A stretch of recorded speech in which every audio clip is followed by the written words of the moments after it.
There's a moment near the end of Final Fantasy VII Rebirth, a game that was released on a leap day, on a leap year, where everyone is going through their personal trials. The most touching and emotionally difficult of them belongs to Aerith, one of the most important characters in all of Final Fantasy and maybe even video game history. This trial makes her witness the final moments of her mother's life, holding onto her in the cargo hold of a train bound for Sector 4. You play a small sequence where baby child Aerith is wandering the streets of Midgar, asking random people for help because her mom is sick, derided and ignored and inexplicably laughed at by a gang of much older people, until Elmira, her soon-to-be adoptive mother, finds her, follows her back to the site of her dying biological mother, who imparts upon her an urgent plea to take Aerith somewhere safe. If I had to, I would consider this the most poignant moment of Rebirth, the only sequence in the game that brought me to tears. Doesn't this seem odd, though? For the uninitiated, Final Fantasy VII Rebirth is the second installment in a three-part series of games working to remake and reimagine the classic 1997 JRPG Final Fantasy VII. The first part, unhelpfully titled Final Fantasy VII Remake, took us from the start of the original game to the end of the Midgar sequence, about the first anywhere between 5 to 10 hours depending. Rebirth is here to take us from Midgar to the end of Disc 1, leaving Part 3, Final Fantasy VII Resuscitation, to get us through all of Disc 2 and 3. Easy. Here's the thing. A lot happens in the rest of Disc 1 that Rebirth has to get us through.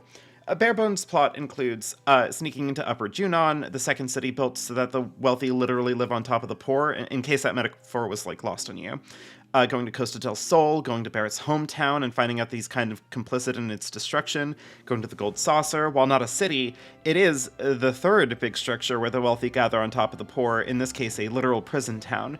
This is also both where you recruit Ketchi, and Barret is unjustly accused of mass murder, condemning your party to that very prison town to find the true murderer and exonerate yourselves.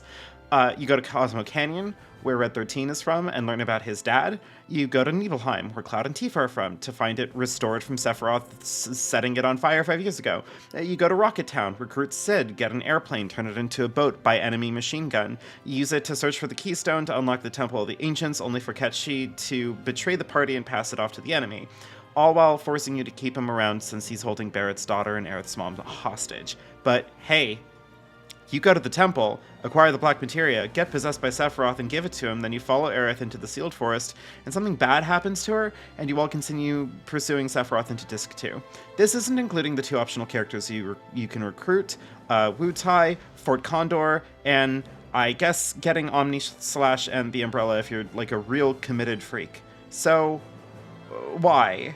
Why in a game with this much on its plate, a game with a maximalist approach to designing every single facet, stretching this part into over 90 hours of stuff should you care to do it all? Why is this the one scene that got me? What happened to this game? So, it's hard to pick a good place to start with what happened to this game, kind of by virtue of just what this thing is. It's Final Fantasy. In a lot of ways, the series is a subcultural staple, something so universal and overwhelming that if you ask people who aren't gamers, they'll probably be able to name a couple iconic things about Final Fantasy offhand. And this isn't just any old remake either, both in that it's part 2 of a remake trilogy, sure, but also it's remaking one of the most iconic games there are. FF7 was so big that the record store my dad worked at started selling it when it first came out.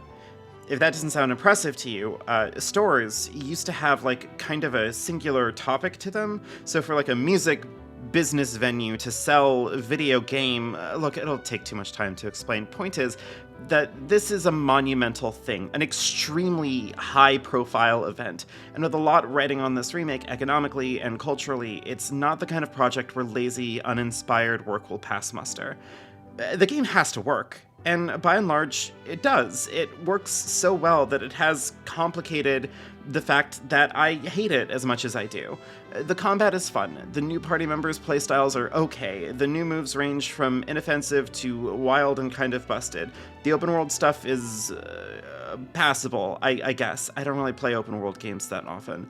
I think, notably, some of the genuine highlights include the whimsical comedy of the game. I think one of the gravest sins any extended FF7 property can commit is taking itself too seriously. The original game is a weird goofball title that snaps into potent dramatic highs, and that balance is important to maintain. The game needs to be able to be tense and thematically coherent in one moment and whimsical camp in the next. This is foreshadowing, but credit where it's due. The opportunity for comedy is rich in this game. Part of the expansion of this title includes expounding on the lighter beats that everyone gets to share in, and those moments feel suitably silly. Guide me, oh Tifa. Cool. I also really liked Queen's Blood. Like, lots of people like Queen's Blood. I like Queen's Blood too. Yay, Queen's Blood. What else? The piano minigame. I got every song you can get without completionism hell grinding, and I got a perfect on all of them. I like this one a lot too. Thank you, Square Enix. Okay, now I'm being glib here. There's more stuff I'm generally okay with. I think that the game did a remarkable job on fleshing out Yuffie and Elena. They feel accurately like weird little freaky youths, and it's good. I'll get into Yuffie more, but Elena has like such pitch-perfect, ready-to-call-you a slur energy that makes her feel like petulant in her role as a villain. Good work. Now, the one thing I suspect some of you may be trying to do right now is predict where I'm going with this. See, maybe you're smart, and you've realized that, hey, there's clearly something I find rotten in the heart of this game. I spent a long-ass time rambling about, like, the small stakes changes from the original into the remake. Clearly, my problem was with Zack, who's now alive, and part of the game is, like, spent trying to figure out what he's doing now. That's obviously my issue, right? Wrong, mostly. I actually found Zack's segments the most interesting and compelling pieces of the game for a while, basically right up until the end. So, what happened? Well, we'll find out later. Look at the table of contents, people. No, I'm mostly fine with a lot of the parts of this massive game. In fact, one of the things I kept telling my friends as I went through this was that if this was just Final Fantasy XVII, but like more or less had the same stuff going on, I'd probably like it a lot. No, I have a really grim task ahead of me. I have to try and thread a delicate needle, because as a game critic, I'm doomed here. See, us miserable critics have a strained relationship with mechanics and storytelling in video games. There's a discourse to be had about how to critically analyze a game and how much of that should be mechanics and how much shouldn't, and for the purposes of this video here, the big complicating factor is that a lot of discourse is inevitably going to funnel into a conversation about the game's big mechanical issue. Is Final Fantasy VII Rebirth a good open-world game? I have no interest in that conversation. I think that there's something more sinister happening in this game, more than its construction, more than its weird ending. There's something kind of sinister lurking in the heart of this beast. But the real difficulty is in picking through this game, because I do, in fact, care a lot about the original game. So the urge to be a massive hater is profound and weighs heavy on my judgment. How this functions as a remake of a game I love gets tricky fast, and paradoxically, it may be a good idea to start with something that I more or less know I'm just being a hater about. I'm going to complain about Red 13. Okay, so here's the thing. Red 13 is a weird character. He's a lion, dog, cat, dog thing with a Pokemon fire tail. He's very great, he's very species, I'm into it, and perhaps the most intriguing thing they did for him was have basically every NPC that meet him, like, talk to him like a pet doggy. That's not what we're going to interrogate, and if you're my boss or my mom, don't listen to this part. See, the weird issue is that Red kind of sits in a pretty important role in FF7. It's just not exactly a glamorous one. Everyone likes Tifa and Aerith because they're cute girls that are kind of embedded into the story. If you're into romance, drama, love triangles, you can sit around and obsess over which girl is best girl, sure, but also, Aerith and Tifa are both interwoven into the game. Aerith's materia, her death, Tifa's secrets, and her efforts to put Cloud back together are big, weighty, interesting plot points that make the crunchy beat-by-beat progression of the original flow so well. But Red, well, he's quiet, reserved, soft-spoken, and a lot of his comedy wacky bits are mostly pointing to the weird dichotomy of his presence. He's a doggy. He's a person. He speaks human language. He has a tail that bats at the sports ball. But notably, he's the last character we see in the entire game. See, Final Fantasy VII PlayStation 1 video game has meteor descending on us all and Holy arriving to stop it, with the lifestream blooming out of the planet to help Holy out. The major question is that Holy, as established, will cast judgment on humanity with its invocation. Are we deserving of the Earth in light of what we have done to destroy it? That's kind of a lingering question in the narrative, and the answer is a time skip. 500 years in the future, we see Red 13 and his offspring overlooking the ruins of Midgar, now overtaken with nature. They deny certainty in the final moment, leaving it unclear if humanity survived the judgment of the planet or not. Now, okay, I have to stop here and clarify that this may sound like something that can be used against me when I get to talking about the ending of Rebirth later on. I know, but there's a serious difference. The answer is clear in FF7, which is that ultimately it doesn't matter.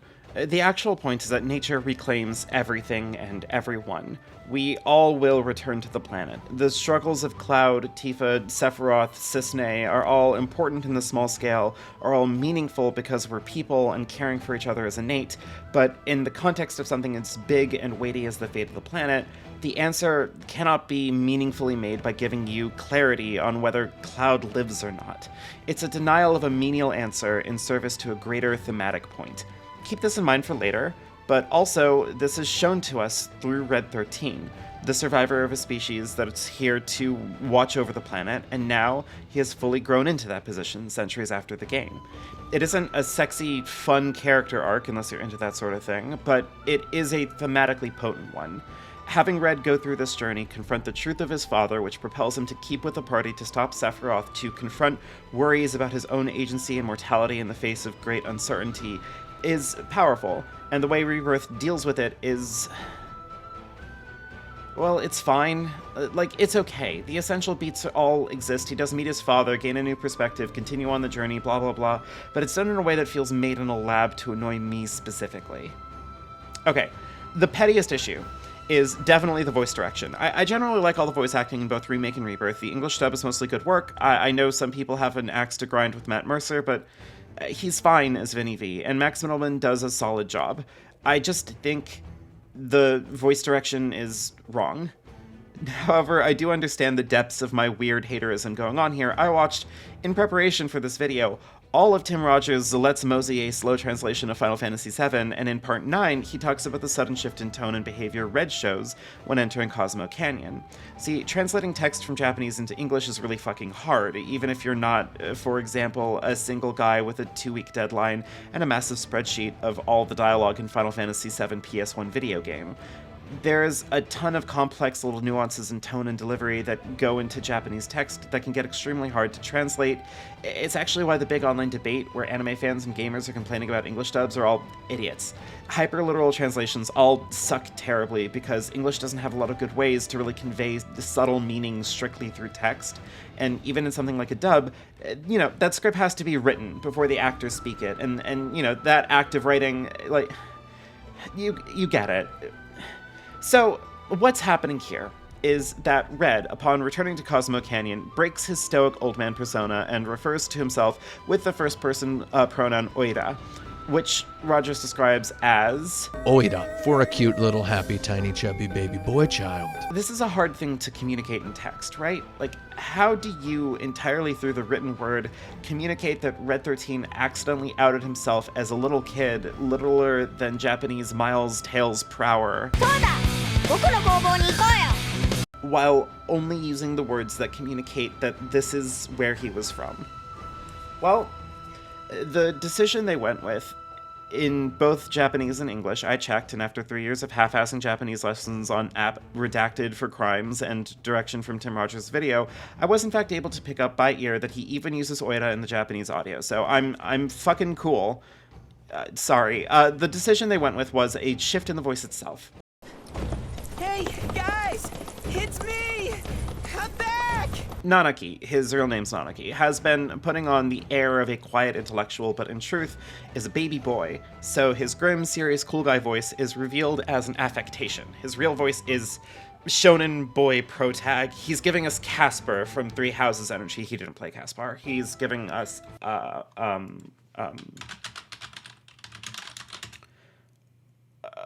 let's say Kaden from Fire Emblem Fates? Sure, why not? This choice is understandable, but I do hate it. This is why I think it's useful to talk about Red 13's voice, because it's totally personal preference and probably isn't revealing a bigger issue, right? Okay, I get that translating text into spoken dialogue is a tricky process, and conveying that tone is important, but I think the intriguing angle of Nanaki is that he is a collection of contrasting true things. An animal that's a person, older than everyone else in the party except Vince, but also younger than all of them. A polite, soft-spoken watashi of a man who slips into an oira around his people. And that seems good to me, but this is both very much difficult for me to pick up by ear. If you have anyone who's good at teaching Japanese, please give me their details. And to make matters worse, I don't have Tim Rogers patiently here to tell me whether or not the tonal change of Nanaki's character is from the original Japanese either. I feel comfortable stating that this is my pettiest gripe. I think that the tonal shift is too much of an overcorrection or leans too heavily on a smaller reveal. His character mostly reads in the inferior gaijin as pretty consistent. He gets more vulnerable and sensitive around the party, but the impression really isn't that this wise old man has turned into a chipper little boy, but someone who's revealed that his more quiet, contemplative nature belies a relative inexperience of the world. Maybe it really is just as simple as a fidelity issue. Like, in the PS1, Red kind of just looks like an animal criatura, and maybe the juxtaposition between his young boy voice and his modern model rendered in immaculate detail to portray him as a scary war beast feels like a bridge too far for me. I don't know. Hey, while I have you here, did you notice that Cosmo Canyon's vibes are, like, very weird in Rebirth? I have the music playing for this section. I might as well talk about it here. See, this is kind of the frustrating thing about a lot of Rebirth's less bad areas. The vibes are off in a way that feels designed to annoy people like me. Yes, both Cosmo Canyons have people gathered to study planetology, both have wacky old man Bugenhagen, but the vibes are just a little weird. Bugenhagen has, like, people who work for him. There are seminars, lecturers, people in robes that are planetology scholars. The way they speak about it feels very new age wacky. It makes it all the weirder because how on earth are these weirdos supposed to be kind of cautious of outsiders like Shinra? Oh, they have like a friendly relationship with Shinra. Huh. Yeah, apparently they just like, I don't know, they just got wanted posters from Shinra. Like, Shinra gave them a terminal for communication, and while, yes, it is funny that Bugenhagen turned it into a windmill, that is actually genuinely a good bit. That's a weird expansion. It's definitely mild. Any one of these things are fine enough choices. Expanding it into a big, like, kind of touristy place is weird, but if we're scaling everything up and up and up, it's not unreasonable to do that, even though I also don't really like it. The kind of weirdly fake performative vibes of planetology are way stranger and strained things, but, like, the game kind of has a thing for moral ambiguity. Like, if Remake was about destiny, we could say Rebirth is about ambiguity, sure, so maybe giving planetology this kind of rancid vibe is in service to that. And, like, hey, it does make sense along with Bugenhagen's changes, where he's now kind of a sexist, like an ignorant, he's kind of a sexist, ignorant old guy with flaws. He doubts that the party's experienced the things they've experienced and insists on teaching us about the planet with his fancy projector, instead of just wanting to show his grandson's friends these things. Like, Rebirth is just like that. Tons of tiny pieces of weird choices and changes rubbing against my skin like sandpaper, but trying to highlight any one of them feels ephemeral. The cumulative effect stretches far beyond any singular one thing. Wouldn't it be nice if there was, like, something, maybe even something that happened in Cosmo Canyon to, like, help make this perspective stronger? Cards on the table now. There's a scene in Cosmo Canyon where you take Nanaki down through this nasty cave to meet the petrified body of his late father, Seto. And Nanaki grew up believing his father to have ran during the attack from the warring tribe, the Gi, but this scene shows that Seto held them back, sacrificing his life in order to do so. This revelation is simple, but poignant, and it helps contextualize Nanaki's arc, that he was living in a childish idea of his father, and is now set on this journey to learn about what's happening to the planet and learn how to protect it like his birthright. Functionally, all these elements happen in Rebirth, but beyond the fact that the pacing is kind of garbage now, the camera cutting wildly over and over, not confident enough to just let the scene compose itself and rest, a common problem throughout the game, it is immediately undermined because there's now a new extra dungeon. It's time to learn about the Gi, who call the Cetra problematic, and explain that they're also aliens like Genova, and that means they can't return to the planet when they die. And also, they made the black materia. So okay. Look, people have been talking about this. Actually, there's a pretty good post about it on Co-Host by Harper J about this very moment. You should go read it. I'll link, but they state, "There's a malice implicit in the way it shuns the Gi. We might want to paint this all as a mechanical matter. It's just a fact of the universe that the Gi can't enter the life stream, but that's no better than if the planet actively rejected them. It turns nature into something less encompassing. The embrace of the earth has limits, and in creating those boundaries, Rebirth adds a strange harshness to the cycle of life. And for what? Well, mostly it feels like a way to explain why the Gi were ghosts." Now, I agree with this sentiment, and actually I think that they kind of caught on to something here. All these grating little changes I've been complaining about, the reason why they're so difficult to gripe about is that they usually have pretty boring logical answers as to why they exist. Well, it's logical that Cosmo Canyon would be expanded like this. Why else would people gather here if it wasn't a formal school of study or whatever? It's the kind of thing that I didn't notice my first playthrough, but now I kind of can't stop. The game kind of obsesses over this, over trying to constantly address and recognize plot holes, contrivances, logic fails. It's... well, okay, let's look at some more examples. There are many party members in Final Fantasy VII PlayStation video game. We know Cloud, we know Tifa and Aerith, we know Barret, Yuffie, and Red 13. They're all in Remake, remember? But there's more. This intro to this section is so bad. Rebirth introduces us to the post-Midgar crew, Ketchi, Vincent, and Cid, and since Rebirth only takes us to the end of Disc 1, they kind of don't get the kind of room the others do to really stretch their legs. So much so that Cid and Vincenzo aren't even party members in this. So, wow, this is...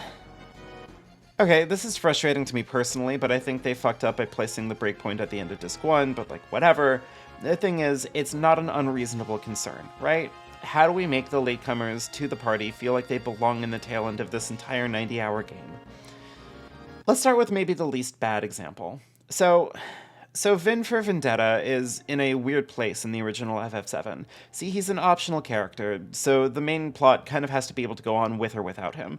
But since the remake has made the decision that Yuffie and Vince are now main party members, they have to be more integrated into the story. So what we get with each of them is the game kind of rewriting some elements in order to better incorporate them. This is not only fine, but in the case of Yuffie, who we'll get to later, it can even be done pretty well, genuinely making them feel more engaging and involved. And Vincent is a weird one in particular. While Yuffie is a brat and a weirdo and a little punk in the original, she does have kind of an interesting connection to the story, being the daughter of the leader of Wutai, a country that was at war with Shinra prior to the events of the game. Vincent... okay, so it's not like he has nothing to do with anything. He's part of a love triangle that resulted in the birth of Sephiroth, so it's definitely that. But being a former Turk and a present-day broody man pairs awkwardly with the fact that, by and large, he's mostly just an extended reference to horror movies. See, he's locked up in the basement in a coffin in Shinra Manor, still around post-Sephiroth's Nibble-time fun-time hour. And in order to get to him, you have to solve a series of puzzles, all while being attacked by cheeky little references, ghosts, possessed items, jack-o'-lanterns, the swingy man, zombies in the basement, vampire bats, and here he is, dressed in red and black, sleeping in a coffin, wielding a rad old-school gun, kind of a weird mashup of Van Helsing and Dracula, if you wanted to be cheeky about it. His limit breaks are also all fun references. You have Sexy Beast Creature from my fanfictions, Jason from Friday the 13th, Frankenstein's Monsters Frankenstein from Frankenstein, and Satan who is the devil. So he spends the bulk of his optional dialogue kind of morosely not saying anything, just kind of standing around and looking bleak and cool and dangerous enough to get a Shadow the Hedgehog-inspired run-and-gun sequel later on. And it's really not hard to write him into the plot, right? Like, yes, outside of being the cuck in a Sephiroth birthing roleplay, his integration is that he wants to find and kill Hojo, and we'll run into Hojo. Bingo bango, we're in business. And Rebirth mostly does that. He's a boss fight, though, so we can see his rad sexy beast form try to kill us with fire. Sorry, I passed out in the process of writing this part of the script, and now he's kind of our means to track down the Turks. I do have some complaints. He introduces himself as security at the manor, and I'm not sure it translates clearly whether or not that's a joke. He knows about some characters here, and I think that kind of makes his position in the story weirder if he's just been working for Shinra all this time, but after one really clumsy scene of dialogue and one boss fight, he just shows up at our ship, and now here he is. But it's mostly minor. What is maybe a little less minor is that he gets to be the reason why we can find the sealed temple instead of Ketchi, because he hacks the Turks' comms. It's nice to give him, like a thing to do for the plot, sure, but it feels particularly awkward, and those problems rest, actually, meaningfully, on Ketchi instead. So, here's a bit of potential controversy, and not the controversy of them pronouncing it Kate Sith in the English dub. No, original continuity, Ketchi is kind of a scumbag. He joins us randomly at the Gold Saucer, refuses to elaborate, and just kind of lingers in our party as a wacky character with silly limit breaks until it's suddenly revealed that he's a spy. He steals the keystone that unlocks the temple and passes it off to the Turks, and when confronted by the party, he demands to stay with us, continuing to pass on information on our movements to Shinra, and when the party obviously rejects this, he points out that he has Marlene, Barret's daughter, hostage, and that killing his remote-controlled robot cat body won't change things. It's kind of brutal, and I think for some people it kind of breaks the character. Like, how are we supposed to generate empathy for someone this despicable, even as the story continues on and, he defects from Shinra and grows to be our spy instead? It's kind of a brutal act from him. It's not unreasonable to consider lessening that blow. What they did sucked, though. Oh, they still have Ketchi betray the party and pass the keystone to the Turks, and it's at least kind of interesting that you just ditch him in the Gold Saucer afterwards. It's a fine enough setup for a kind of redemption arc. He has to do something that can make up for a betrayal that costly. In the original, he enters the temple with you and sacrifices his robot kitty bot body to create the black materia, in a neat scene that reveals that the entire temple itself is the black materia, transfigured in a way that renders it unusable until someone sets it back inside the temple, sacrificing their own body in order to do so.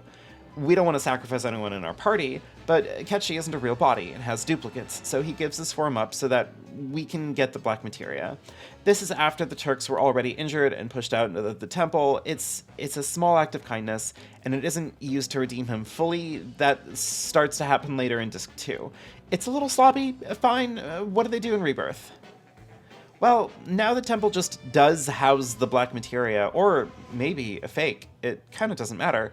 And in taking it off the altar, the temple just regularly collapses. More boring, but Ketchi arrives triumphantly to hold up the sinking pedestal that's implied to be the thing causing the collapse, and tells us that this is a fake body anyway, and that he'll hold it up for us while we run, and that's the thing that prompts Aerith and Tifa to go on about how much they were too harsh on him before, I guess.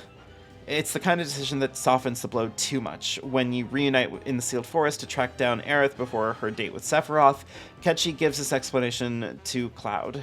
I've apologised to everyone else, but not to you, so I'm sorry for giving the keystone to Shinra. I truly am. I just thought that since it was so dangerous, I'd rather something happened to one of them than to one of you. In a game that maybe had the concern that having a character set up to be kind of a bastard only for that thread to be resolved in a part of the game they just aren't going to get to, they made the decision to soften this arc to a point that feels bizarre. He undermines a critical point of the party's journey to give it to their enemies, gets Barret angry enough that Tifa has to stop him from killing him, and the excuse he can give is that he wanted the potentially bad things to happen to the Turks, and he's very sorry, Uwu. This sucks. It's maybe kind of understandable, but it's an overcorrection that makes the character baffling, and it makes our party look like complete idiots. Isn't that right, man who kind of looks like Sid? Aerith, is there anything I can do for you? I want to help. Yeah. Okay, I don't really know what to tell you about this. They didn't do Sid justice, and of the three I'm talking about in this section, he's done the most dirty. See, okay. Sid in the original gets the least amount of time in the party. He's kind of along for the ride, but he also has, like, 3 major beats in the game. His introduction in Disc 1, the time that he's the leader of the party in Disc 2, and the time we have to deal with the Rocket also in Disc 2. Now, contrary to Ketchi's arc being a setup in Disc 1, with a kind of a slow shifting of the character into Disc 2, Sid is never a traitor to us, so each of these moments in the beginning are far less codependent.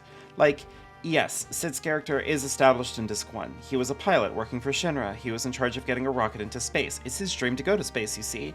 And the day of the launch, one of his workers, Shara, kept on checking the oxygen tanks, and her insistence on making sure they were all safe meant that she was stuck in an area that was going to kill her once the rocket starts going. She says she doesn't mind and tells them to continue the launch. Cid cancels it. The rocket is a dud. The dream is over. Now, we meet Cid, and he's grouchy, smokes, is verbally abusive to Shara, who's devoted her life to him in penance. It's not great. This all comes to fruition in Disc 2 much more nicely, but the mini-arc in Disc 1 starts with Shinra showing up, Cid hoping that they're here with news that he can restart the space program, but are just here to steal his plane. Shara asks the party to take it instead, and you do, scooping Cid up along with you. He calls you all numbskulls, and decides that he's done with Shinra and wants to raise hell. It's functional. It's fine. Cid's not the biggest role in FF7. Cid in Rebirth is a completely different character. The only things that remain are his looks, his ship, and the vague fact that he works for Shinra in some capacity. His space dreams? Gone. Shara? Doesn't exist. Rocket Town? His hometown? Unexisting.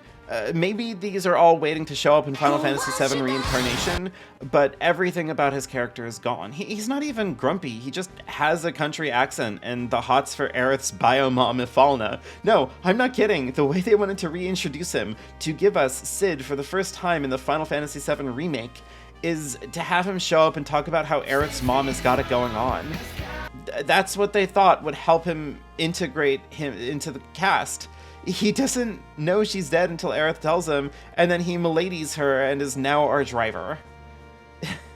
See, this is where I start to get more frustrated with this game. I don't mind remakes that are more daring and make big changes with the property. I mean, hell, Stranger of Paradise was incredible. But this game has commitment issues. You can prop Vincent onto any set piece and have him brood, and you've basically got it, sure. But Ketchi and Cid are two different flavors of cowardice. The latter an issue where, instead of adding a whole other area in the game just for him, they just gutted his character entirely and replaced it with Cid Skinwalker Edition. And with the former, it showcases a complete insecurity in the audience's ability to sit with a character arc in suspension. I wonder if that comes up later. Okay, so, fine. The later characters are all mismanaged to some degree. Whatever, who cares? Surely the more consistent central cast are treated right? No? Well, somewhat. Okay, some of them. The game has put a lot of effort into Yuffie. I mentioned this, but I am serious. Her, along with Elena, Roche, and Johnny, are the characters that I think Rebirth nailed. That's right, a bit character, a minor antagonist, an optional character, and a new character introduced in the previous part are the best parts of the game for me. Being a hater sucks. See, okay, Yuffie. Yuffie in the original is kind of a brat. She's 16, she's a materia thief, she has baggage around her home. Her optional quest is funny, silly tee-hee, in that she steals all your materia and you have to chase her down and she gets in trouble and, oh, hi, Elena. Her character is fine. Some fans hate her because she steals your stuff and fighting without materia is hard, but I like her. She's a punk kid, and it's nice. Rebirth Yuffie just can't be that, and they actually do a pretty good job with her, where she now is on a mission from Wutai to undermine Shinra, but she's also still 16. You know, they captured her tone as a braggart, a punk, a goof, but also she has baggage courtesy of her Integrate DLC chapter. You know, she has a more connected reason to join us, to avenge her fallen companion, and they kept her as otherwise offbeat from the rest of the party. I mean this sincerely. They did her a lot of justice. My only minor complaint is that I would have liked it if it was revealed that she wasn't actually sent by Wutai and just tells people that. It would fit the character and would help for when we actually get to Wutai to maintain her dynamic with her father, who doesn't think she should go around trying to cause trouble with Shinra. Maybe they still will in Final Fantasy VII Restricted Access to Wutai. There's actually a key moment that I think sold me on her in the story. See, she kind of bait and switches you on joining her party since entering Lower Junon. You rescue her from this big fish, she's sent to recover, she asks you to join her on her mission to kill President Rufus Shinra, then bounces. She appears again and does in fact try and kill Rufus in the middle of the parade being thrown in his honor, where she's yelled at to stop by Barret. Wait, what? Oh yeah, this game's take on Barret is bonkers. And I know that this is maybe a controversial point, because Barret offers something really important in the party dynamic. You know, Red 13 is grim and serious until he puppy modes in the second half. Aerith and Tifa are busy with... Well, we'll talk about it. And Yuffie takes a while to get here, depending on how fast you push the main story, so Barret kind of has to be the grounded voice here. I hear from a lot of people who aren't big JRPG freaks like me, who like Barret because he's the one voice that isn't taking this wacky anime plot as gravely serious as everyone else, and it feels nice. Like, someone gets to sit around and go, this all sounds like bullshit. Wow, how cool. I have my own thoughts on this. I think that the game goes out of its way to tongue-in-cheek its own plot, not just with Barret, and it is annoying because FF7 was plenty wacky and had plenty of comedy bits. Like, I get it, but I guess I'm just more annoyed with the vibe. I think Final Fantasy gets a bad rap for being anime nonsense, the video game, which is usually just shorthand for I want to ironically detach myself from earnest, if a bit silly art. Boo. Barret's role here isn't to be a pressure valve for cool kids who aren't into bullshit. His perspective on the world is more material and grounded. Tifa is experiencing the story deeply affected by her complicated relationship with Cloud. Aerith and Red are connected to the planet in deeply spiritual, magical ways.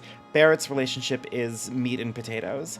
He came from a small mining town, and he pushed for a deal to let Shinra build a reactor nearby.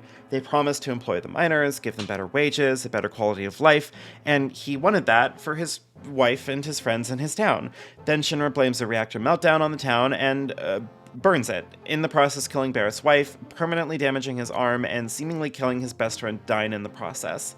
Barret survives the attack, adopts Dyne's daughter Marlene, moves to Midgar, and starts a resistance movement to destroy Shinra. He has no big spiritual connection. He's not in a relationship with a very special boy. He's a man out for vengeance, and in the process has found himself in a righteous position. Not only has Shinra ruined his life, but they are in a position where they will ruin the entire world if left unchecked. Anyway, in Rebirth, he helps you fix a Mako pipeline into Calm as one of his side quests. No, look, it sounds like a small thing, but it struck me as particularly foul the moment I saw it happen. Barret can give one optional line of dialogue where he suggests that they could use this broken pipeline as an excuse to maybe not use so much Mako going forward. The mayor laughs this off. It's not brought up again. This side quest is actually the reintroduction of Kyrie, the protagonist of The Kids Are Alright, a Turk side story. She's a post-Meteor character mostly, but they put her in here because it makes sense to have a character that exists in Midgard show up in Midgard, you see.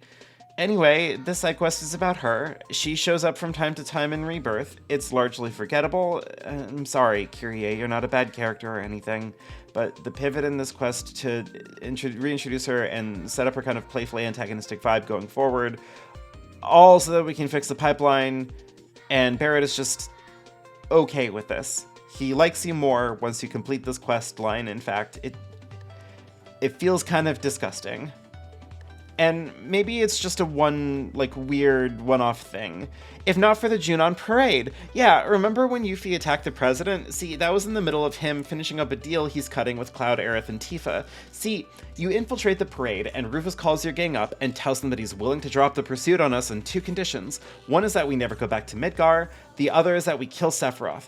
And Cloud says deal. With Tifa and Aerith's approval, we've just decided that Barret's home, the place where Marlene lives, the place he's trying to tear down to stop Mako production and save the planet, he can't ever go back to, because Shinra is kind of helping us out now.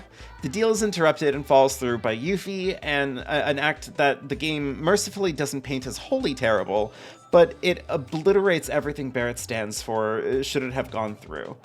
Luckily, we get a follow-up scene where Barret talks to us about this deal and... Hey, about this deal Rufus wanted to make with you.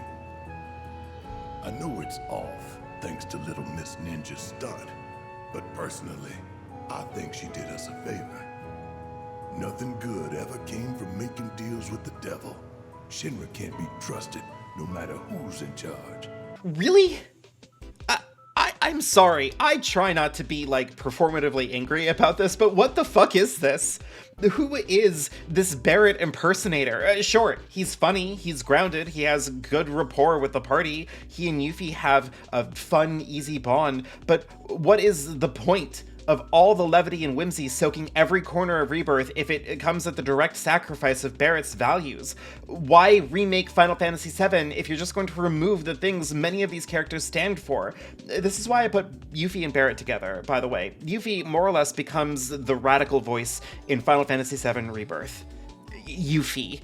And there's probably a reason for that, and it has to do with the growing war with Wutai brought about courtesy of Glenn, the guy from Final Fantasy VII Ever Crisis: The First Soldier. So if, like, the 4 fans of Ever Crisis' story were super excited to play Rebirth, I hope this game spoiling what happens to Glenn, Matt, and Lucia didn't, like, ruin your day, and also, you should stop playing Ever Crisis. They had the right idea with Yuffie. If Wutai was going to be wrapped into the story, more importantly, like, she should champion its cause. She's our window into her people. That's fine. I don't know why this was done at the cost of Barret's character. And it isn't just his values with the planet, but, like... Okay, the Dyne scene. There's a lot to say about the Dyne scene. Dyne was his best friend and Marlene's true father. Barret thought he died, but he appears in Coral Prison, having shot up the gold saucer. In the original, eyewitness accounts of the attack describe the killer as, quote, a man with a gun for an arm. This makes everyone suspect Barret, and the party gets sent into Coral Prison, a prison town built underneath the gold saucer, because Shinra just keeps doing that, I guess. In there, you find out that Dyne survived, also got a gun for an arm, and has descended into nihilistic madness. He hates everything, wants to destroy everything. He is the dark reflection of Barret, going so far as putting his gun arm on his left hand, like a mirror would portray Barret. Final Fantasy VII PlayStation video game is not a subtle game. You confront Dyne, he seeks destruction. Barret tells him Marlene's alive still. He starts to attack Barret, saying that he needs to reunite Marlene with her mom. You fight. Dyne is injured, briefly comes to his senses and says that he can't see Marlene like this. He has too much blood on his hands, and he takes his own life. Barret remarks after this that his hands are just as bloody. This is good, compelling writing. I feel like an asshole just saying that, but it works as a chilling reminder that rage without purpose leads to oblivion. Dyne hated everything and sought destruction in the absolute, where Barret's anger is focused on revolution, on saving the planet, on preserving his daughter's future. In Rebirth, a lot of things about this have changed while retaining the bare structure of it. You are sent after Barret into Coral Prison. He and Dyne 1v1. Dyne dies, you get the buggy, sure. However, the audience is shown immediately that Dyne is the one who killed all the people in the gold saucer and that Barret is chasing after him. Dio accuses you all, but Cloud asks him for the chance to clear his name. He agrees, and you all consent to go into the Dust Bowl. See, in Rebirth, the Dust Bowl is where the workers of the Gold Saucer used to work before the place got overrun by monsters. So they all moved up, and now just a bunch of vagrants and criminals have moved in, and now it's called Coral Prison. I guess we didn't want Mask for Mask King Dio to also be a warden for a prison he has unilateral authority to throw people into. Beyond that, the confrontation with Dyne is weird. He at first is a little unhinged, sure, but is mostly kind of happy to see Barret again, until he sees Cloud's soldier eyes. He goes manic, goes, I can't believe you're still on Shinra's leash, which, considering the rest of the rewrites of Barret, that might actually be kind of accurate, and that's when he lashes out and the fight starts. At the end of it, Barret asks Dyne to kill him. He cannot live with the guilt anymore. And Dyne says no, and gives his life shooting down Shinra's soldiers as the party escapes, with Barret leaving his wallet and a picture of Marlene in Dyne's dying hand. Oh, also you fight Palmer in a wacky frog robot mech in the middle of the scene. I don't know what to say about that. I don't get this. Like I get what happens, but I don't get what they were going for here. At the risk of coming off as overly cynical, I would almost go so far as to point out that Dyne's position in this conflict is definitely more pointed. Barret's presence, the existence of Marlene, none of these things are the trigger into his madness. It's Shinra. Any existing proof of Shinra, in this case Cloud's eyes, was enough to spur him into a frenzy. Barret has to learn what about Dyne's death now? That he has done irreparable harm? And that he has to live and atone, that he has deprived Marlene of her true father, that he can't just be angry mindlessly at Shinra. I'm sorry, can we talk about Shinra in this? I keep on mentioning this from time to time, little things, tiny moments where Shinra pops up and it's expressed that they aren't so bad. I've obsessed over this point. I have talked to friends, family, random strangers on the internet, my Amicus plush, and I know that on some level I'm overblowing this. I think it would be irresponsible on some level to flatly accuse Square Enix's higher-ups of leaning on this remake project and insisting that they have to make the big evil megacorp friendlier. I think the people who talked me down from this particular ledge are probably more on the money in this happening as more of a function of more material concerns. Let me explain. See, in a lot of this remake, more than just simply making new intrigue and new story, they're also trying to canonize all the other FF7 properties. That's why Kyrie is around. That's why the villain of Intergrade was a special guest appearance of Nero the Sable. That's why we're going to learn about the proto-materia in Final Fantasy VII Reimagining. And part of that incorporation of all the extra material has to account for the fact that, well, Shinra kind of gets a bit of a redemption going for it in Advent Children. In time for us to deal with much worse deep ground, double secret Shinra, it means that all of Zack's experiences with Shinra are all also canon, and I already wrote an entire video about how kind of disgusting it was to have Zack value his honor as a soldier while being gunned down by the very organization that made him one in the first place. So, is this deliberate malice? No, but I think that the effect is still present, right? Like what kind of doctor says this? I know you might find it hard to believe, but not all the apples in that bunch are rotten. But seriously, you're living proof of the good in people. So yeah, Tifa's a representation of all that's good in people, according to this game, including Shinra. Rebirth gives us the revelation that Tifa was going to die in Nibelheim 5 years ago, if not for Shinra coming around with a helicopter to take her to a doctor. Wow. What the fuck are they doing with Tifa? I'm sorry, this is supposed to be about the weird corporate apologia thing, but I radically do not understand what they're doing with Tifa. Okay. After the flashback at the beginning of the game, we are treated to a scene with Tifa and Aerith, barefoot, in comically tiny blankets in order to reveal their feet, talking to each other about the story they just heard. Tifa explains to Aerith that Cloud wasn't there 5 years ago. Aerith goes, "Oh," and then Tifa goes to talk to Cloud about it. This is, for the record, tonally weird to just give a big reveal away this early, but it's fine, because Cloud's daddy Dom has shown up and told him that he killed Tifa and maybe she's Genova. So Cloud confronts her about this on the roof of the inn, and she gets upset and shows him proof, the scar she got from Sephiroth 5 years ago. Did you see it? You sure as hell did not! I could write an entire feminist frequency video on these scenes and how they treat Tifa's body. It is a weird way to frame a character that has a pretty significant role in the story that goes beyond her Rule 34 search results, and it feels like it doesn't even scratch the surface of what they did to her. Let's, in fact, because I am definitely a hater now, do a run-through of all the things they make her do. Such highlights include going with you into the Junon parade to chat with Aerith about how cool Shinra uniforms are, agreeing along with Cloud and Aerith to cut a deal with President Rufus Shinra, having a cute girl date with Aerith in swimsuits, learning about how Shinra saved her life, getting to rescue Cloud from an attack in the Gongaga reactor where she gets to fight Scarlet along with Aerith and Yuffie, only to get into a bad situation where Cloud gets possessed by Sephiroth, slices her across her chest, just like Sephiroth, which pushes her into a pool of Mako and then eaten by a weapon, which then sends her on a vision quest through the live stream to look at the scenes from her past and then learn that Sephiroth and the Black Whispers are having a big epic battle with the weapons and the White Whispers, and then get spit out and it's fine, everything's fine. Getting mansplained at by Bugenhagen about how she's delusional about weapons in the live stream.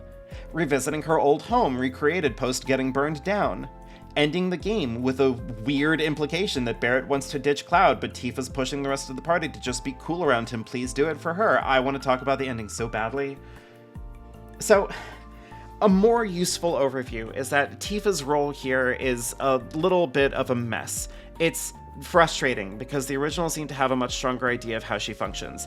Tifa Lockhart is not being honest about what she knows. She knows that there's something that's really wrong about Cloud's story about Nibelheim, but she is afraid that that answer, the truth, would destabilize him. So she's here to kind of watch after him and try to get answers on her own. This is, to give the writers of Rebirth some grace here, hard to portray because she holds on to this particular anxiety all the way into Disc 2, where it all culminates in her worst fears happening all at once. So that means that a lot of her most important parts of her story don't exist in this part of the game. That means they have to do something else. And lo and behold, the something else, the thing that's been put on Tifa's shoulders, is being the violence bad girlfriend. See, okay, this is going to be hard to talk about because one of the things Rebirth wanted to highlight was the growing friendship between Tifa and Aerith, and they kind of do that. They talk about Cloud in the bedroom, they have a girl date, they kind of bully Cloud around here and there, they high-five a lot, it's cute. I'm sure a lot of fans are looking at this and shipping the living hell out of them, and I personally don't care for it, specifically because the vibe is so off. Like, this is the straightest representation of a gay couple I've ever seen. They're friends, but their friendship feels very tacked on and presentational. In addition to this, there's a game-spanning mechanic to figure out who you're going on a date with by the time you get to the Gold Saucer, and that means that Cloud has to talk to girls. The cumulative effect feels like a weird dating sim. Everything feels so presentational and weird, but also that means that Tifa's spending a lot of screen time sharing the stage in a playfully high school drama style matchup with Aerith, a character the game is absolutely obsessed with to an unhealthy degree. To help show my bias here, I've never been a fan of the love triangle angle in Final Fantasy VII. I find the conversation feels a little trashy, because the game's interest in it seems to culminate in one big pretty sequence in Disc 1, and then the romance kind of doesn't factor into the game much at all. It's a story where the end of the world looms large all of a sudden, right? Like, how do you worry about who's Cloud's real girlfriend when one of them dies saving the planet and the other is terrified that he may not really be him at all? Well, Rebirth doesn't really think it's that big of a deal. But the effect is now that Tifa's cloying, gentle, pretty girl status is in pseudo-competition with Aerith's big, bombastic, quirked-up personality, in a game that is, I cannot overstate this, obsessed with her. Maybe this is divine punishment. If Tim Rogers is Team Clarith, I guess that makes me Team Clefa. It still kind of makes Rebirth Team Clefairoth, though. I got off topic. I want to go back to the Gongaga stuff. Remember all that completely fucked up stuff I brought up in Gongaga? Isn't it fucking sick how that happens? I'm willing to look past the fact that they just shot their, like, Tifa in the live stream load prematurely to give us a bunch of scenes from her past that don't really do anything for us, since her character is basically just impotently worrying about Cloud for 90 hours, because, holy shit, Cloud kills Tifa. I mean, he doesn't, but she gets eaten by a weapon after Cloud accuses her of being Jenova in disguise in a sequence that... okay, like, the tone is weird. It's hard to make sense of how this game treats death. Cloud kills Shinra soldiers all day and night in Final Fantasy VII, but he does it in a way that's too violent here, I guess. He mimics Sephiroth as he does it, but it leads to something that should be huge. But no. In Jackson Tyler's article, they point out that after this sequence... Tifa is back in the party like nothing happened, and we're off to Cosmo Canyon. With the only real change being the party learning that the planet is having a Dragon Ball Z beam battle in the live stream between the good and bad Whispers. Looking at Tifa, at how they think about her character, how they look at her body even, shows that the game is nervous. There's an obsession towards kicking the intrigue can down the street as long as possible. Maybe some really astute viewers are listening to this and have thought, wait a second. Tifa's scar is planting in payoff. Sephiroth shows up in several scenes to mislead Cloud into thinking she's secretly Jenova. We don't get to see the scar, because at some point the game's going to position that camera to take Cloud's perspective, and we're going to see no scar. The game is setting this up to reveal how unreliable Cloud's judgment truly is. And you know what? Two things. One, if that's the case, then it's unnecessary since Cloud's poor perception of reality cannot be overstated enough in this game. The first time Cloud loses control of himself in the original games is in the Sealed Temple, where he loses himself a little bit and then just ends up giving Sephiroth the Black Materia. It is an event that freaks him out so badly that he tells Barret that he shouldn't continue journeying with him because he may go insane again. In Rebirth, by the time we get to the temple, Cloud has tried to kill Tifa and has an entire running plotline about how, as a soldier, he's going to degrade into becoming one of the guys in the black cloaks we've been following all game, which, by the way, is also a plot point they were just giving us now instead of in Disc 2. He is explicitly unstable for like half the entire game. 2, if they're going to show us Tifa's mystery scar, then it's going to have to be in Final Fantasy VII Return on Investment. Intrigue. Rebirth loves its new intrigue and refuses to let it go. They love this new intrigue so much that they are openly spoiling reveals left and right. Cloud wasn't in Nibelheim. Ketchi is definitely going to betray us. Cloud is part of this reunion thing and is unstable. At one point in the game, Marlene literally just tells us that Sephiroth is going to kill Aerith and Cloud won't be able to stop him. But what they don't spoil, what they refuse to spoil, is all the new stuff. They can't give you a real answer on Tifa's identity because they're hoping it's a question that gets drawn into the final part of the game. It is exhausting, and it comes at the consistent undermining of a genuinely interesting character. Speaking of mindless intrigue, let's talk about Zack. Okay, I'm going to open this by pointing out that for the longest time in my Rebirth playthrough, Zack's scenes in it were my favorite parts. I already said this a million years ago, but it is the best example of the intriguing new things. See, he opens the game here carrying an unconscious Cloud inexplicably into Midgar after we watch the party leave, and now the party is all dead, save Aerith, who Zack charges through the streets of Midgar to save. That's the scene. It's actually kind of neat. You get to sit around and try to put the pieces together, and for the longest time through my playthrough, I thought that I had it figured out. See, at the end of Remake, you defy fate, destroy the Whispers, and fight Sephiroth in a big climactic sequence, and it seems like after that, you're now embarking on a strange new journey through FF7, complete with a big, bold change. Zack is now alive, spared his angelic fate from Crisis Core, rip my old content, thanks for the 2K views. So, going into this, my concept was that defying fate layered two worlds sort of on top of one another. Zack is here from his own time, but Biggs is alive here too and remembers Cloud from what he just did in Remake. Marlene seems to know our Cloud, so it kind of made sense. The real answer sucks. I'm sorry, everyone. I know about the stamps thing. They have like a government-sponsored dog mascot, and he's like a different breed of dog in different worlds. Wowie, the answer is multiverse. It's a multiverse now. Defying fate materially seems to mean that we've unlocked some limited amount of multiverse powers. Some characters can access their alternate selves, like the President of the United States circa 1890. Biggs, I guess, fell through the multiverse and wound up in Zack World. A better fate than Wedge, who was just pushed off a building off-screen in between games. They just killed him off-screen. He's gone. I don't know if that's worse than just artlessly giving us Jessie performing the worst conceptualization of Loveless, a play that exists for all of maybe 2 lines of minor dialogue in one game, became a theater kid's entire personality, and is now a modern opera choose-your-own-adventure game. But hey, Zack, for a while, this is kind of good and interesting. It leads to a couple of neat ideas. There's always something that gets me about characters lamenting being doomed or feeling auxiliary. I think it is most charitable. I'd say that the game has a Pirandello-esque twist to it. What is the scene between Zack and Biggs, if not 2 characters gently pushing through the meta to talk as minor characters in the grander story of this game? Well, I mean, it's also bad. Like it's kind of a wacky comedy scene in pacing and delivery. Biggs tries to blow up a reactor by himself, finds out that all the Mako in this world is already used up. The bomb goes off, but it's a dud. He and Zack laugh about the doomed world they live in. Zack gives a little speech about how Biggs is important because people care about him. Biggs gets shot. Zack does wacky comedy patter for a bit. And then a platoon of Shinra soldiers shows up to shoot Zack down. The scene is actually about how everyone in these doomed timelines keep on running into a variation of the way they're supposed to die. In an earlier timeline split, Zack runs into a Shinra platoon trying to find Hojo for a cure for Cloud, but inexplicably enough, not before he asks Marlene about his relationship status with Aerith, because Rebirth's relationship with romance is 14 years old, I guess, and really, this is what I take issue with here. Zack's stuff is built up piecemeal all game, and it culminates in what, exactly? A good part of the final boss where he and Cloud fight Sephiroth together?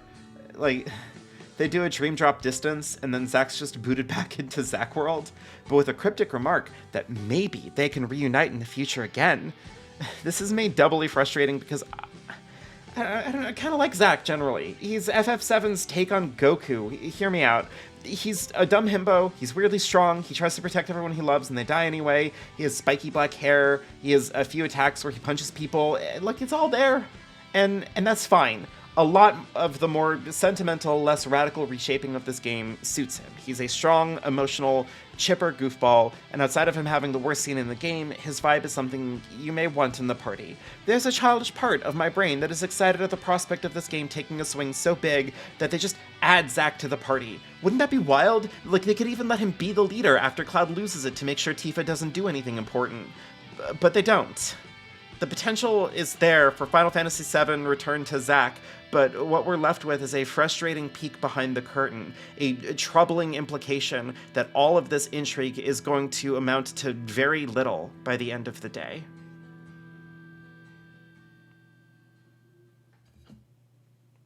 There is no way to avoid this forever, is there? FF7 Rebirth has made Aerith the focal point of an overwhelming amount of this game, and for good reason. In the original FF7, Disc 1 culminates in the City of the Ancients, where Aerith has run off on her own to invoke the Holy Materia to prevent Sephiroth from succeeding in his plan. The party chases after her, and Cloud suffers a second real moment of losing control of his body, approaching her, drawing his blade, and moving to kill her. Cloud is snapped out of it by the party, and that's when...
This is one of the most important scenes in video game history. It is brutally effective, built on a PlayStation 1 and embedded in the consciousness of everyone who played the game up to this point as a kid. In an article in Edge magazine, Yoshinori Kitase spoke about the ideas around doing this scene. In the real world, things are very different. You just need to look around you. Nobody wants to die that way. People die of disease and accident. Death comes suddenly, and there is no notion of good or bad.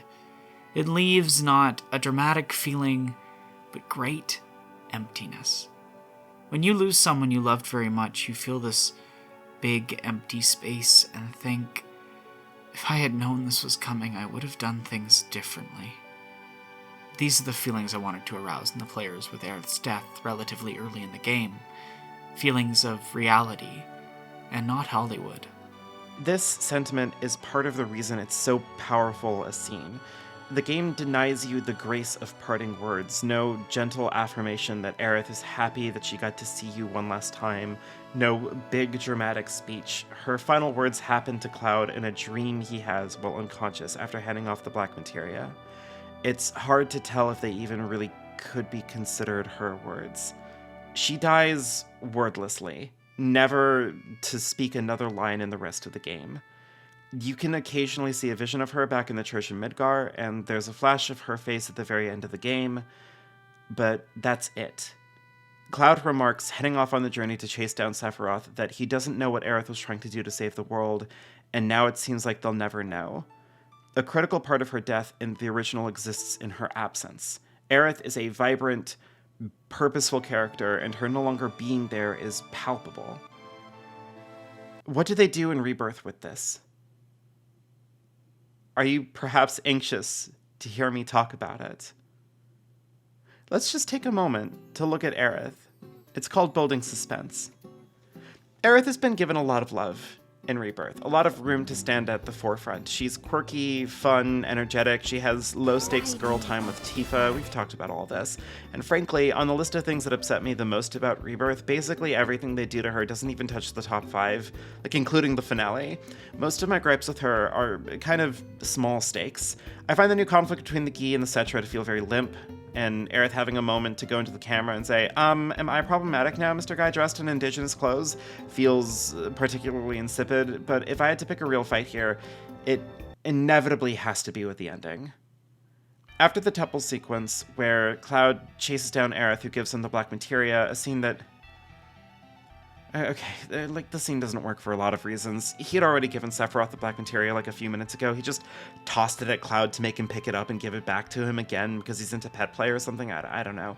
But after that, instead of the original's kind of extreme moment where in a fit of possession and despair, Cloud kind of beats Aerith up, a scene that may reasonably shock the conscience a little, made all the more fucked up because that's when we get the reveal that Keshi is just fine. Actually, it's a very weird scene in Final Fantasy VII PlayStation video game. Here, Cloud chases her down in kind of an ominous sequence. She gives him the materia, he gives it to Sephiroth, then snaps out of it and saves Aerith from falling, only for Sephiroth to make them both fall, kicking them into Dream World. They go on a weird recreation of Aerith and Zack's date from Crisis Core, and then we play multiverse hopping. Once again, the game needs to make a bunch of logistical moves, and the hanging plot thread of Aerith's holy materia looking empty is cashed in here by having a different Aerith using her stand Dirty Deeds Done Dirt Cheap to give Cloud a full holy materia before pushing him back into his real timeline to pass it to this world's Aerith through the dream that you have with her originally. It's weird.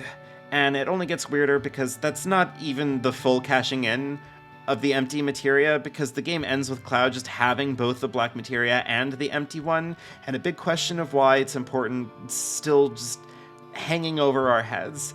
To keep count, the new intrigues this game has introduced include: is Tifa real? Is Zack gonna reunite with Cloud and Aerith? What is the deal with the empty materia? All of these have weird fake-out answers with the lingering potential for them all to be solved in the next game. At this point, I would like to remind you that this game has been very conscious of Aerith's death as a major question the fans have going into this. Is she going to die in this version of the game?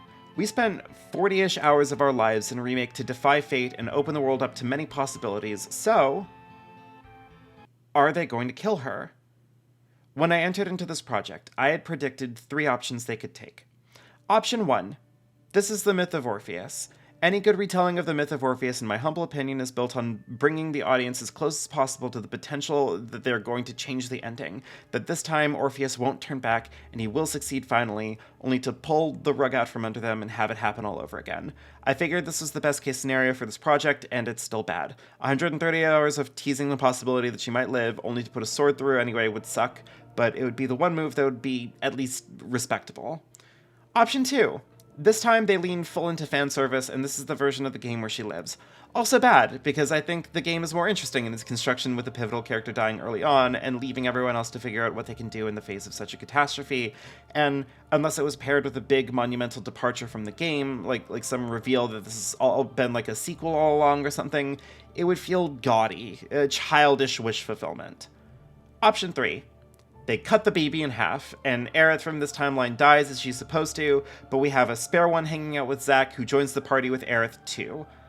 I thought that would suck the most, like the most blatant attempt to have your cake and eat it too, and I also thought it was the most likely answer. I mean, this game series has been built with a focused effort to make every character go through all their emotional beats with none of the weight, from as early as having Shinra blow up the first reactor themselves, while letting Jessie still blame herself for it, all the way up to Kechi betraying everyone, but is very sorry about it. Which did they choose? All of them. And kind of none of them. Cloud stops Sephiroth triumphantly with his cool sword, and it feels epic and awesome, and then Sephiroth snaps us into a reality where he did kill her. But the multiverses are converging, and things get real wacky. We fight Jenova together. We fight Jenova in small groups. We fight Sephiroth as Cloud and Zack. We fight Big Sephiroth as Cloud. We fight Big Sephiroth as Zack. We fight Big Sephiroth as the rest of the party. And the final phase is Cloud versus regular Sephiroth in the same place we fought him last game, but Aerith steps out of a rift in reality, alive, ready to fight, and the two of you take him out together. You hold hands, she vanishes into the life stream, and the game's final sequences show a rift between the party's perception and Cloud's. Cloud sees and talks to Aerith, still in the party, but the rest of the party don't see anyone. They don't see the rift in the sky that Cloud does, and his final words with Aerith in the game is her reassuring him that she's okay, that she's gonna stop Meteor, and Cloud promising to stop Sephiroth before she waves him off, and they all fly off without her. So, I'm gonna circle back to Jackson Tyler's excellent article about the ending of Rebirth for a moment. They point to the problem with Rebirth's take on it, that it abandons emotional clarity for intrigue and twists and turns in a moment where emotional clarity has never been more important, culminating in this statement. Will Aerith die this time is so limited in its scope and ambition that it warps the rest of the game around it like gravity. The only actual answers are yes and no, and the game breaks itself in two trying to find a third. I want to take this point a bit further. Tyler speaks briefly to the theory crafters that are no doubt spending a lot of time and effort as I'm typing this, working out complicated dog-based multiverse diatribes, and good for them, but this is also an urgent plea to all who are here to tell me I'm wrong about this game or whatever. There is no good answer now. Tyler's point could not be more right about Rebirth being put in a lose-lose situation, and the answer they picked came at the sacrifice of the emotional weight of the scene itself. But it also means that they have just pushed the answer off into a big bin labeled Final Fantasy VII Revengeance, like they have with everything else. And because they're offsetting something as profoundly important as whether or not Aerith lives or dies, they cannot show you her death at all. They don't even put the sword in her. Blood cuts in and out of this game, and you're put on Mr. Multiverse's wild ride for an hour, and then the game skips you to the party staring at what was and may still be her burial site. This is why the most poignant, the most profound and heart-wrenching moment in this game for me is this scene of Aerith and her mom at the train station.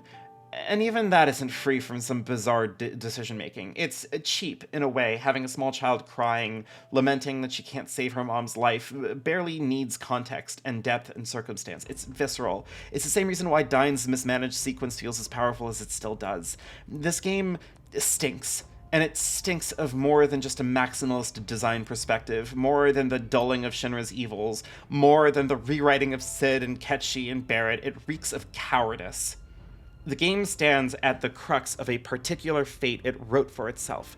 It wants to both be FF7 again and meaningfully reimagine FF7. It wants to canonize the extended universe and write a story unbound by fate or destiny. It wants to retell the story, but it has to break it up into 3 massive separate games instead. Every decision they want to make is met with equal opposing force, and the result starts to decompose it from the inside out. If this is, as it has mostly been, a faithful recreation of FF7, we are entering the second half of the story with a cast I just don't recognize anymore.